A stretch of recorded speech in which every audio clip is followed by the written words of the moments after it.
জান্নাত বা বেহেশত ইসলাম ধর্মে এমন এক অনন্য ও চিরন্তন শান্তির স্থান যা আল্লাহর আনুগত্যশীল বান্দাদের জন্য প্রস্তুত। কুরআন ও হাদিসে জান্নাতের বিভিন্ন দিকের বর্ণনা পাওয়া যায়। জান্নাতের বৈশিষ্ট্য: ১. নদী ও ঝর্ণা। জান্নাতে দুধ, মধু, পানি ও শরাবের নদী প্রবাহিত হবে। এগুলো কখনো নষ্ট হবে না।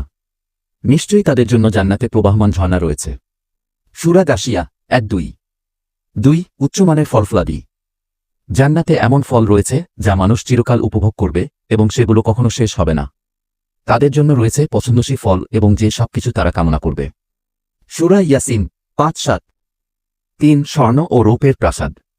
জান্নাতে বাসস্থান হবে সুদৃশ্য প্রাসাদ যা স্বর্ণ, রৌপ্য এবং মূল্যবান পাথরে তৈরি। তাদের জন্য থাকবে উচ্চ প্রাসাদ। সূরা ফুরকান ৭-৫। ৪. চিরসুখ ও শান্তি। জান্নাতে কোনো দুঃখ, কষ্ট বা ক্লান্তি থাকবে না। এখানে কেবল শান্তি ও আনন্দ থাকবে। তোমরা সেখানে চিরকাল থাকবে, কোনো ক্লান্তি হবে না। সূরা ফাতির ৩-৫। ৫. সর্বোচ্চ পুরস্কার। জান্নাতের সর্বশ্রেষ্ঠ পুরস্কার হবে আল্লাহর দিদার বা তাকে প্রত্যক্ষ করা। এটি মুমিনদের জন্য সবচেয়ে বড় নেয়ামত।